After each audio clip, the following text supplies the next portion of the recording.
Students, अब हम बात करेंगे second chemical property of carbon compound के बारे में। फर्स्ट केमिकल प्रॉपर्टी हमने कंबसन के बारे में आपको प्रीवियस वीडियो में बताया था। जो सेकंड केमिकल प्रॉपर्टी है उसका नाम है ऑक्सीडेशन। ठीक है, यानी जब भी किसी कंपाउंड को हम ऑक्सीडाइजिंग एजेंट के साथ क्या करते हैं, रिएक्ट कराते हैं, तो वो ऑक्सीडाइज्ड हो जाता है, यानी उस कंपाउंड में एक्स्ट्रा ऑक्सीजन क्या होती है, ऐड हो जाती है, तो बोलते हैं उसका क्या हो गया, ऑक्सीडेशन हो गया। ठीक है, तो जो कार्बन कंपाउंड होते हैं उनका ऑक्सीडेशन कराने पे क्या होता है, तो कहते हैं oxidation of ethanol in the presence of oxidising agent give a ethanoic acid. जब हम एथेनॉल को, ठीक है, या एथाइल अल्कोहल को ऑक्सीडाइजिंग एजेंट यानी ऐसे कंपाउंड जो कि ऑक्सीजन को क्या कराते हैं, ऐड कराते हैं, उनको नाम देते हैं ऑक्सीडाइजिंग एजेंट। तो जब हम एथेनॉल को ऑक्सीडाइजिंग एजेंट के साथ क्या कराते हैं, रिएक्ट कराते हैं, तो उसकी रिएक्शन पर ये हमें क्या देते हैं, एथेनोइक एसिड देते हैं, जिसमें एथेनॉल में से एक ऑक्सीजन बढ़ के मिलता है। ठीक है, इसीलिए हम लोग रिएक्शन को क्या नाम दे रहे हैं, ऑक्सीडेशन रिएक्शन नाम दे रहे हैं। यानी हमने जो एथाइल अल्कोहल लिया और एथाइल अल्कोहल को हमने ऑक्सीडाइजिंग एजेंट जो है उनका नाम है एल्कलाइन KMnO4। ठीक है, या हम एसिडिफाइड K2Cr2O7, ये आपके ऑक्सीडाइजिंग एजेंट होते हैं। इनके प्रेजेंस में जब हमने रिएक्शन कराई तो जो एथाइल अल्कोहल है वो आपका कन्वर्ट किस में हो गया, एथेनोइक एसिड। और एथाइल अल्कोहल में आप देख रहे हो कि नंबर ऑफ ऑक्सीजन कितने, 1 है, बट एथेनोइक एसिड में ऑक्सीजन कितने हो गए, 2 हो गए। मतलब जो एथाइल अल्कोहल है वो ऑक्सीडाइजिंग एजेंट की प्रेजेंस में ऑक्सीडाइज्ड हो गया।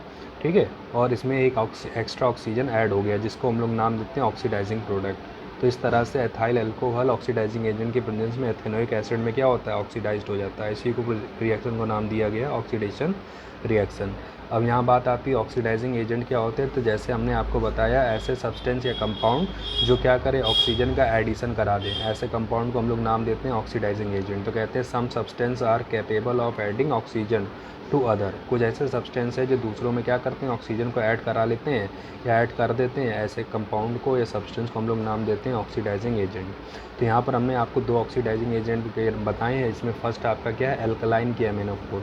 एल्कलाइन मतलब होता है बेस, यानी और KMnO4 पोटेशियम परमैंगनेट। तो पोटेशियम परमैंगनेट जो एक ऑक्सीडाइजिंग एजेंट है, इसको हम लोग क्या करते हैं, किसके साथ ऐड करा लेते हैं, एल्कलाइन मीडियम, यानी KMnO4 और KOH को हम लोग कॉमनली क्या पढ़ लेते हैं, एल्कलाइन KMnO4 यानी एल्कलाइन पोटेशियम परमैंगनेट।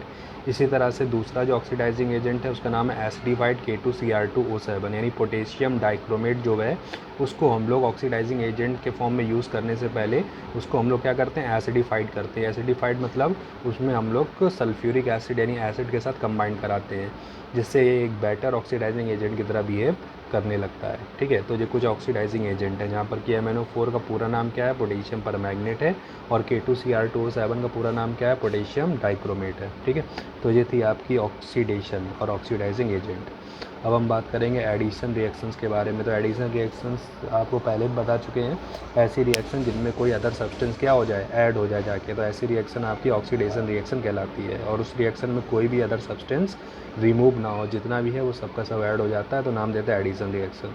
तो यहाँ पर एडिशन जो हमें कराना है वो डाईहाइड्रोजन कराना है। ठीक है, तो एडिशन ऑफ डाईहाइड्रोजन यानी H2 with unsaturated hydrocarbon in the presence of catalyst such as nickel, platinum, palladium are known as hydrogenation reaction, जो कि एक एडिशन रिएक्शन है। ठीक है, तो कहते हैं कि जब भी आप अनसैचुरेटेड हाइड्रोकार्बन लो और उस पर डाई हाइड्रोजन का क्या कराओ, एडिशन कराओ, तो डाई हाइड्रोजन का जो एडिशन होता है उनके लिए हमें कुछ कैटलिस्ट, जैसे ऑक्सीडाइजिंग एजेंट लेते थे ऑक्सीडेशन में, वैसे ही हाइड्रोजनेशन में हमें कुछ कैटलिस्ट लेते हैं, जिनके साथ ये जिनकी प्रेजेंस में ये रिएक्शन होती है। यानी ये मतलब हाइड्रोजन के एडिशन में ये क्या करते हैं, यहाँ पर हेल्प करते हैं और हाइड्रोजन को ऐड कराते हैं अनसैचुरेटेड हाइड्रोकार्बन पे।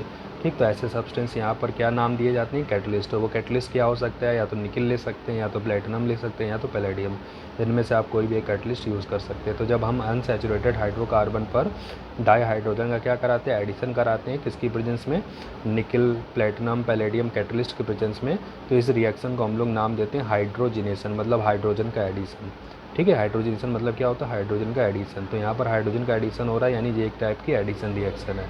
ठीक, जैसे हमने क्या ले लिया, एथीन ले लिया, और एथीन पे हमने हाइड्रोजन के साथ रिएक्ट कराया H2, और ये रिएक्शन हमने किसकी प्रेजेंस में कराया, निकल कैटलिस्ट की। और ये निकल कैटलिस्ट क्या करेगा, ये हाइड्रोजन को इस डबल बॉन्ड के अलॉन्ग क्या कराएगा, ऐड कराएगा, जिससे ये डबल बॉन्ड क्या होता है, ब्रेक हो जाता है और एक हाइड्रोजन इस पोजीशन पर एक हाइड्रोजन इस पोजीशन पर ऐड हो जाता है, जिससे CH2 डबल बॉन्ड CH2 से क्या बन जाता है, CH3 double single bond CH3, यानी एथीन से एथेन बन जाता है। इसी तरह से अगर हम प्रोपीन मिल जाए और प्रोपीन पर अगर हमें हाइड्रोजन का एडिशन कराना है तो हमें इनमें से कोई एक कैटलिस्ट लेना होगा। तो आप चाहो तो निकल ले लो, या निकल के अलावा हमने जैसे यहाँ पर प्लेटिनम ले लिया, तो प्लेटिनम की प्रेजेंस में भी रिएक्ट करेगा और डबल बॉन्ड के अलॉन्ग क्या होगा, एक एक हाइड्रोजन ऐड हो जाएगा, जिससे प्रोपीन से क्या बन जाएगा, प्रोपीन बन जाएगा। तो ये एडिशन रिएक्शन है और इस एडिशन रिएक्शन में किसका एडिशन हो रहा है, हाइड्रोजन का एडिशन हो रहा है, इसलिए इस रिएक्शन को हाइड्रोजनेशन रिएक्शन यानी एडिशन ऑफ हाइड्रोजन रिएक्शन के नाम से भी जाना जाता है। अब बात आती है कैटलिस्ट क्या होते हैं। तो कहते हैं substance that cause a reaction to occur to different rate without consuming it are called as catalyst. Catalyst मतलब ऐसे सब्सटेंस होते हैं जिनकी प्रेजेंस में जो रिएक्शन होती है वो उनका रेट जो होता है एकदम से चेंज हो जाता है, यानी जो ऑक्सीजन रिएक्शन के रेट यानी वेलोसिटी को क्या कर दे, चेंज कर दे, ठीक है, और उस रिएक्शन में कंज्यूम ना हो, मतलब ख़त्म ना हो, जो रिएक्शन करा करके हमें वापस उसी फॉर्म में मिल जाए। तो ऐसे सब्सटेंस को हम लोग नाम देते हैं कैटलिस्ट, यानी substance that cause a reaction to occur to different rate without consuming it are called a catalyst, ठीक है। और वो कैटलिस्ट आपके कौन कौन से है, जैसे निकेल है, प्लेटिनम है, पैलेडियम, ये सभी क्या है, कैटलिस्ट हैं, जो रिएक्शन के रेट को क्या करते हैं, चेंज कर देते हैं, यानी डिफरेंट रेट से रिएक्शन को कराते हैं। यानी रिएक्शन को रेट मतलब वेलोसिटी, यानी रिएक्शन को फास्ट भी करा सकते हैं, स्लो भी करा सकते हैं, ये कैटलिस्ट के ऊपर डिपेंड करता है। तो ऐसे सब्सटेंस जो रिएक्शन के रेट को क्या कर दे, चेंज कर दे, या डिफरेंट रेट से रिएक्शन को कराएं, ऐसे सब्सटेंस को नाम दिया गया कैटलिस्ट। और जैसे हाइड्रोजनेशन रिएक्शन में कैटलिस्ट क्या यूज़ करा गया, निकल, प्लेटिनम और पैलेडियम, ये क्या आपके कैटलिस्ट हैं, ठीक है। कैटलिस्ट के कुछ अदर रोल भी हैं, जैसे process of converting vegetable oil into solid fat यानी vegetable ghee is called as hydrogenation of oil, ठीक है।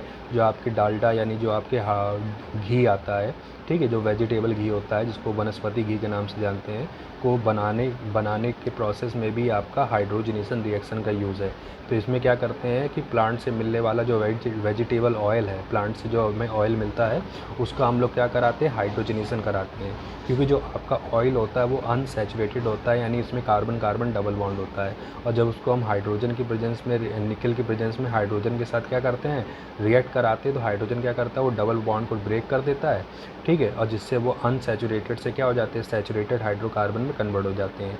यानी जो ऑयल लिक्विड फॉर्म में था अब हमें वो सॉलिड फॉर्म में मिलता है, और उसी को हम लोग नाम देते हैं वेजिटेबल घी, ठीक है। और जब वो लिक्विड फॉर्म में होता है तो नाम देते हैं वेजिटेबल ऑयल, और इसको कराने में निकल जो होता है एज ए कैटलिस्ट यूज़ किया जाता है। तो ये एक तरह का हाइड्रोजनेशन रिएक्शन है, और निकल यहाँ पर किसका काम करता है, कैटलिस्ट का काम करता है, ठीक है।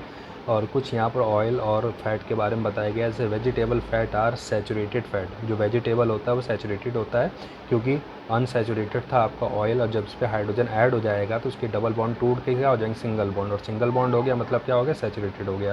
यानी जो वेजिटेबल घी बनता है, जो वनस्पति घी बनता है, वो आपका क्या होता है, सैचुरेटेड फैट होता है, which are harmful for health, जो कि हेल्थ के लिए बहुत ही हार्मफुल है। फिर कहते हैं vegetable oil containing unsaturated fatty acid are good for health. और जो आपके वेजिटेबल ऑयल होते हैं जो कि अनसैचुरेटेड होते हैं, क्योंकि इनमें कार्बन कार्बन डबल बॉन्ड होता है, ये आपका अनसैचुरेटेड फैटी एसिड होते हैं, जो कि हेल्थ के लिए होते हैं, अच्छे होते हैं, गुड होते हैं, ठीक है। तो ये कुछ प्रॉपर्टी थी आपकी कार्बन कंपाउंड्स की, जिसमें हमने ऑक्सीडेशन और एडिशन के बारे में जाना, और एडिशन रिएक्शन यानी हाइड्रोजन के एडिशन के बारे में जाना, और प्रीवियस वीडियो में हमने कंबसन रिएक्शन के बारे में जाना, ठीक है। तो आज के वीडियो में इतना ही, नेक्स्ट वीडियो में हम इनकी अदर प्रॉपर्टी के बारे में भी बात करेंगे, ठीक है।